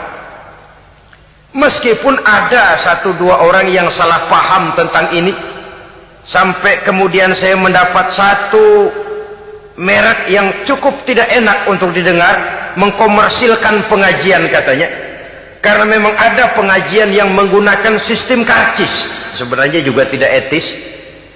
Undangan berikut infak yang seluruh hasilnya digunakan buat kepentingan agama, apakah itu rumah sakit, apakah itu madrasah, apakah itu masjid, dan 1 sen pun saya tidak menuntut bagian dari itu. Saya malah berprinsip sepanjang saya masih laku untuk dijual dan itu memang buat kepentingan agama, persilahkan jual saja. Asal buat masjid, pesantren, madrasah, rumah sakit Islam, kegiatan syiar dan dakwah, silakan. Tapi kalau sudah dijual buat kepentingan pribadi, memperkaya diri sendiri, tentunya dunia akhirat sulit untuk ridho kepada tingkah laku yang semacam itu. Kita memerlukan dana. Umat di daerah membangun memerlukan dana. Dan dana itu tidak hanya datang begitu saja. Kita bersyukur bahwa untuk menghadiri pengajian sekarang ini orang mau mengeluarkan uang, mau memberikan infak dengan ikhlas, tidak dengan keterpaksaan. Kenapa tidak? Sehingga ini lalu diinventarisir untuk kepentingan pembangunan agama. Ratusan juta rupiah terkumpul dari pengajian-pengajian rutin ini, pengajian-pengajian akbar ini. Puluhan masjid terbantu, rumah sakit Islam terbantu, musola selesai. Ya walaupun tidak lalu semuanya beres, tapi gemaknya itu sudah cukup menyentuh untuk menyadarkan orang bahwa harta baru kekal kalau dia sudah dibelanjakan di jalan Allah. Nah, yang celaka kalau dinar dan dirham itu yang dijadikan tujuan. Mengadakan pengajian semata-mata untuk cari uang, uangnya buat kantongnya dewe. Itu yang membuat dicabutnya kehebatan Islam itu. Segalanya diukur dari sudut itu. Sehingga ketika seseorang datang bertanya tentang hal-hal yang berkaitan dengan ini, maka hal semacam ini sesungguhnya satu nikmat yang perlu kita syukuri sepanjang menginventarisir potensi umat benar-benar digunakan buat kepentingan daripada agama kita. Jadi peringatan tegas dari Nabi ini, iza azzamat ummati dinaron wa dirhaman nuzi'at minha haibatul Islam. Apabila umatku sudah mengagung-agungkan dinar dan dirham, maka akan dicabutlah kehebatan Islam dari tengah-tengah mereka. Remeh saja orang memandang kita, enteng saja orang memandang kita. Satu. Yang kedua, patuhlah mereka dalam pandangan Allah. Kalau sesama umat ini sudah saling menjelekkan, apakah yang menjelekkan itu lebih bagus dari yang dijelekkan di hadapan Allah? Dua-duanya sama rendahnya. Pribadi saya mungkin puas kalau saya bisa menghantam saudara di depan umum, menjelek-jelekkan nama saudara. Tapi lebih baikkah saya dalam pandangan Allah? Sama rendahnya dengan orang yang saya jelekkan. Itu pun kalau yang dijelekan benar-benar jelek. Kalau cuma sekedar fitnah, wah lebih celaka lagi nasib si orang itu tadi. Ini artinya menyadarkan kita bahwa umat ini sudah diikat dengan akidah. beraneka ragam kita, tapi harus ada kebersamaan. Berbeda kita, tapi harus satu, sebagai satu ummatan wahidah, satu umat yang satu. Oleh sebab itu, persamaannya lah yang harus kita angkat ke permukaan, bukan perbedaannya yang kita perbesar. Sudah datang waktunya umat Islam bangun dari tidurnya, jangan lagi dibuai oleh irama mayoritas. Sudah lewat masanya kita bertengkar karena persoalan-persoalan kecil yang tidak prinsip. Sudah datang waktunya umat Islam bersatu, menyusun saf yang lebih lurus, oleh karena ia dihadapkan kepada tantangan-tantangan yang tidak semakin ringan. Kalau kita bertengkar dengan kita, kalau kita saling mencaci sesama kita, bukankah Yahudi tepuk tangan? Bukankah Nasrani menari-nari? Bukankah pihak ketiga akan menangguk di air keruh? Dan kerugian akan terpulang kepada kita semua. Tapi inilah realita, bahwa yang kita hadapi ini sesungguhnya musuh kita di luar kita, bukan di dalam kita. Apakah itu kemiskinan, kebodohan, maksiat, munkarat, ketidakadilan, kezaliman, kesewenang-wenangan, dan lain sebagainya. Yang musuh jadikan musuh, yang teman mari kita rangkul. Jangan terbalik, teman dimusuhi, musuh malah dirangkul. Maka berpesta poralah musuh-musuh Islam ini.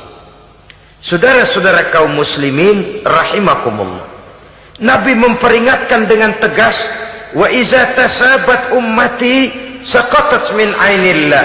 Jikalau umatku sudah saling mencaci maki, sudah saling berbantah-bantahan, jatuhlah mereka dalam pandangan Allah. Satu ayat menjelaskan, jangan sebagian kamu meremehkan, yaskhar, mengecilkan, menganggap enteng orang lain. Boleh jadi yang dihina, diremehkan, dianggap enteng itu nilainya lebih bagus daripada yang menganggap enteng. Hakikat segala sesuatu itu cuma kembali kepada Allah. Di sanalah penilaian finalnya. Manusia hanya melihat yang zahir. Makin banyak harapan hidup ini kita gantungkan kepada manusia, makin banyak kita harus bersiap untuk kecewa. Saudara-saudara kaum muslimin rahimakumullah. Kemudian yang ketiga peringatan dari baginda Nabi, wa iza turikatil amru bil ma'rufi wan nahyu 'anil munkari hurimat 'alaihim barakatul wahyi. Apabila amar ma'ruf dan nahi munkar telah ditinggalkan, maka akan hilanglah keberkahan wahyu, akan hilanglah keberkahan Quran, akan sirnalah keberkahan agama. Amar ma'ruf dan nahi munkar ditinggalkan, artinya di tengah masyarakat sudah tidak ada lagi yang menyerukan ini baik, ini tidak baik, ini halal, itu haram. Mari kita sholat, mari makmurkan taklim, santuni yatim piatu, makmurkan masjid. Seruan ke arah itu tidak lagi terdengar. Sementara tinggalkan judi, tinggalkan minuman keras, jauhi zina, seruan semacam itu pun tidak lagi terdengar. Maka hilanglah keberkahan wahyu itu.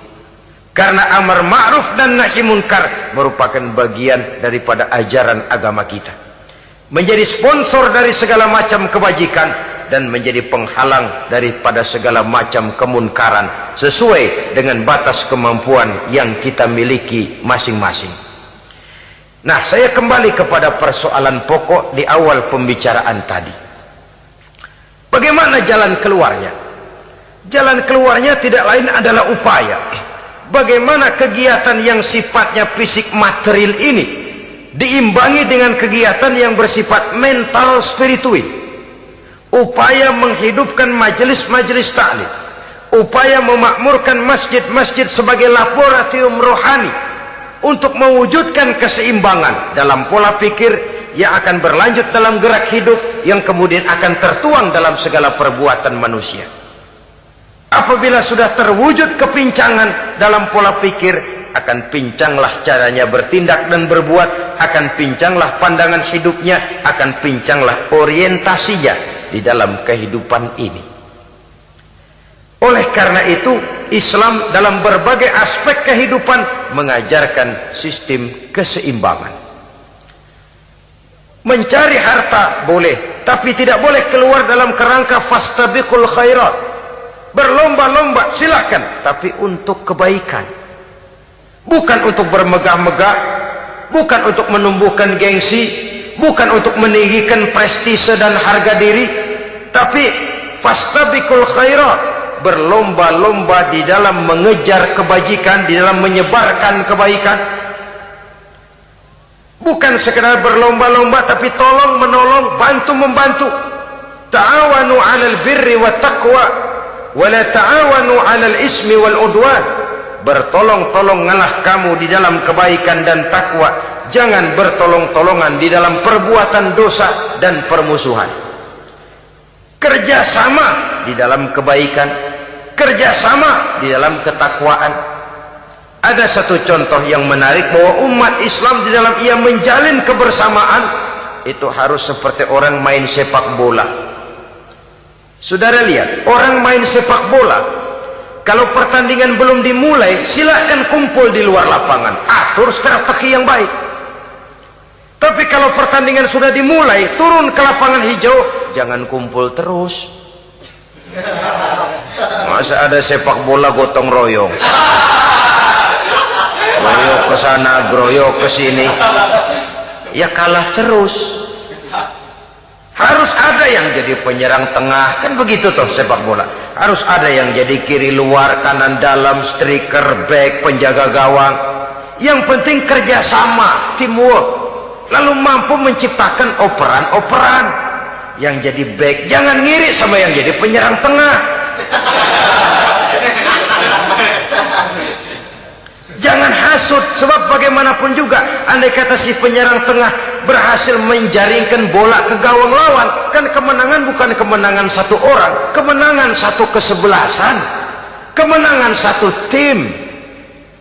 Ini yang sering terjadi, back ngiri sama penjaga gawang, lalu penjaga gawang ngiri sama penyerang tengah, penyerang tengah ngiri sama kiri luar. Ya kapan mau menggolkan ke gawang lawan? Kita ini satu kesebelasan, posisi boleh berbeda. Umat Islam itu harus ada yang jadi camat, lurah, bupati, gubernur, menteri, jadi jenderal, jadi konglomerat, jadi pengusaha, jadi teknokrat. Yang penting kerjasama, teamwork, mampu menciptakan operan-operan yang akurat. Diego Armando Maradona, enggak pakai dia, enggak. Itu katanya maha bintang, gagah, hebat, bintang lapangan hijau. Kapan Maradona hebat? Kalau ditunjang oleh 10 temannya yang lain, merupakan satu kesebelasan. Bagaimanapun hebatnya Diego Armando Maradona, kalau dia sendirian lawan satu kesebelasan, remek.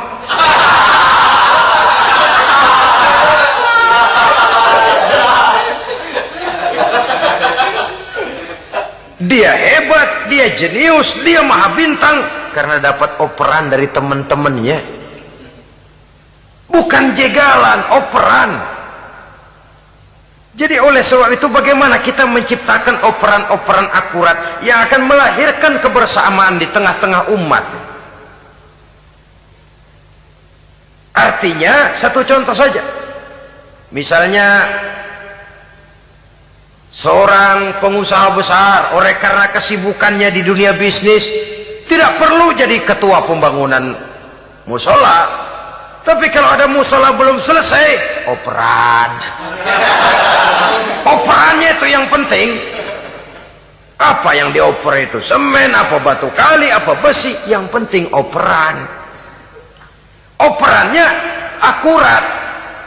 Kadang-kadang ada terjadi juga frustasi ngelihat lawan kesebelasannya terlalu kuat, ngoper ke gawang sendiri, jebol.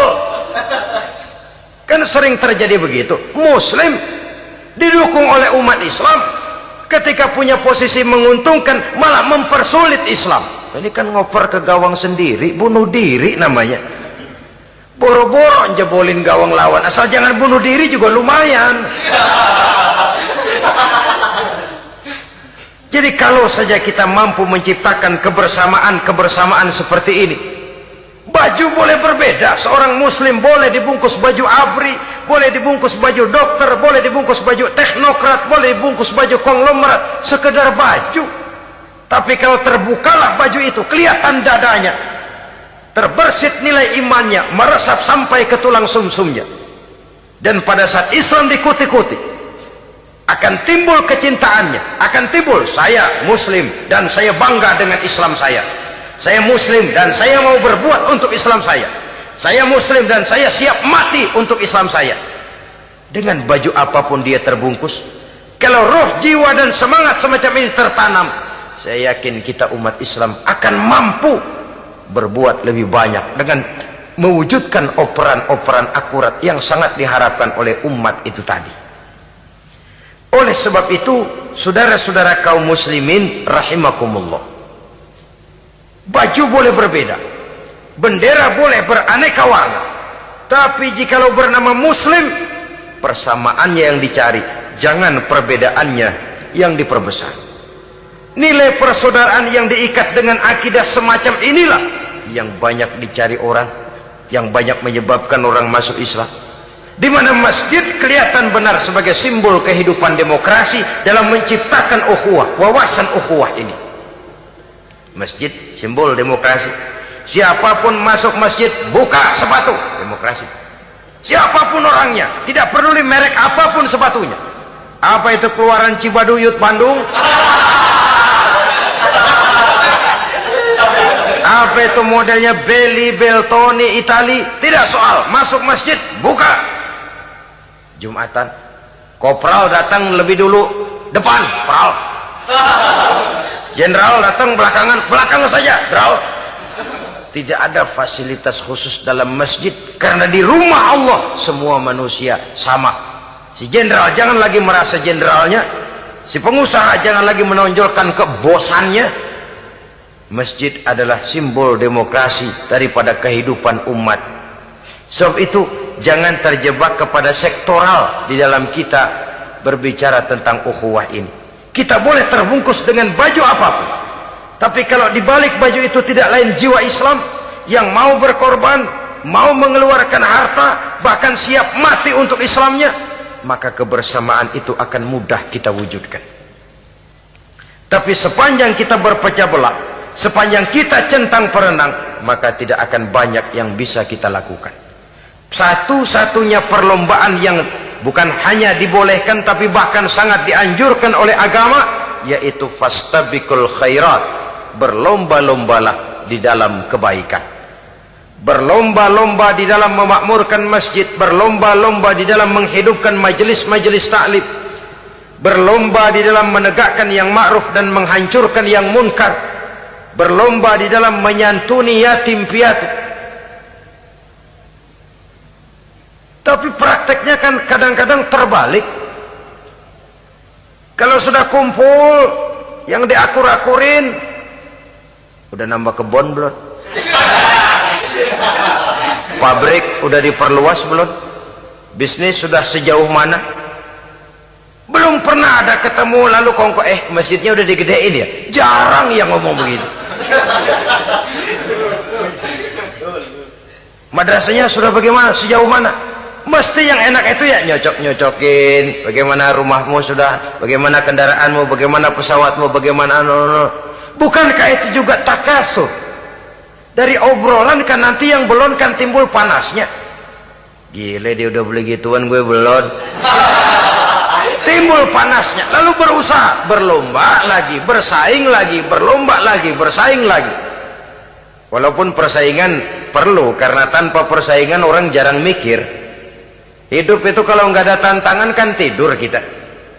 Orang hidup smooth gitu ya, jalan tenang, setenang ya nggak maju orang itu. Orang itu baru bisa mengalami kemajuan kalau dia sudah dihadapkan kepada tantangan, gemblengan, gojlogan, fitnahan, hinaan, caci maki. Persaingan itu perlu supaya orang mikir. Kalau mikir dia berbuat, kalau dia berbuat dia bisa maju. Tapi persaingan yang sehat, bukan persaingan yang lalu menimbulkan fitnah, menghancurkan nama baik orang lain, yang dilatar belakangi oleh sifat hasud, dendam, iri hati. lalu menghalalkan segala cara. Tidak, bukan itu. Persaingan yang sehat ini akan menjadi alat picu agar orang lalu berlomba di dalam kebaikan.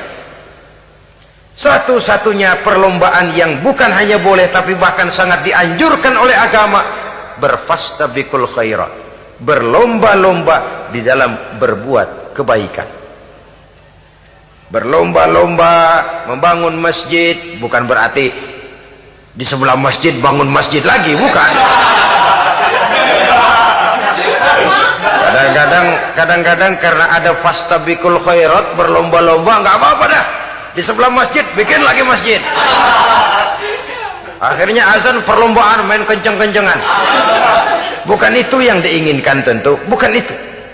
Bagaimana memakmurkan masjid, bagaimana memfungsikan masjid, bagaimana membina umat dan lain sebagainya. Jadi pembicaraan ke arah itu akan menimbulkan rangsangan untuk berlomba di dalam kebaikan. Kalau dia kok bisa menata masjidnya sampai makmur, jamaah senang datang ke sana, anak-anak muda betah di masjid, kenapa saya tidak? Apa konsepnya? Nah, ini kan berlomba, tapi berlomba dalam kebaikan. Kalau dia bisa menghimpun anak-anak muda lalu diarahkan kepada jalan yang positif, kenapa saya tidak bisa? Dia punya potensi yang saya juga punya. Berlomba di dalam kebaikan. Perlombaan semacam ini akan memberikan ketentraman karena jalan yang ditempuh jalan ibadah. Tapi kalau perlombaan materi, at-takasur tadi, yang timbul bukan ketentraman, panas. Karena panas, udah dekat, panas kan tetangganya hasut, dengki, iri hati, sakit, demam, orang lain maju, meriang. Lah kalau sudah begitu, hasut yang jadi bisikan hati, ya sudah, segala macam cara dilakukan untuk menjatuhkan orang lain. Dan itu sudah bukan lagi persaingan yang sehat. Saudara-saudara kaum muslimin rahimakumullah. Oleh sebab itu kita tutup pertemuan singkat kali ini dengan satu kesimpulan, bahwa harta adalah sekedar alat, bukan tujuan di dalam kehidupan. Tanpa harta barangkali orang sulit untuk bahagia, tapi harta semata-mata tidak merupakan jaminan bahwa orang lalu akan bahagia. Termasuk di dalam kata harta ini pangkat, jabatan, kedudukan, anak, istri, keluarga, rumah, tanah, pabrik, kebun, peternakan, dan lain sebagainya. Perlombaan yang dianjurkan di dalam agama adalah perlombaan untuk berbuat kebaikan. Maka masalahnya sekarang, bagaimana kita memanfaatkan harta ini untuk sebanyak-banyak kebaikan yang bisa kita lakukan. Semoga kita mampu melakukannya dan kita tidak termasuk dalam orang-orang yang celaka yang lantaran bermegah-megah dengan kesenangan dunia saja. Terima kasih atas segala perhatian, mohon maaf atas segala kekurangan. Usikum wa nafsi bitaqwallah. Wassalamu alaikum warahmatullahi wabarakatuh.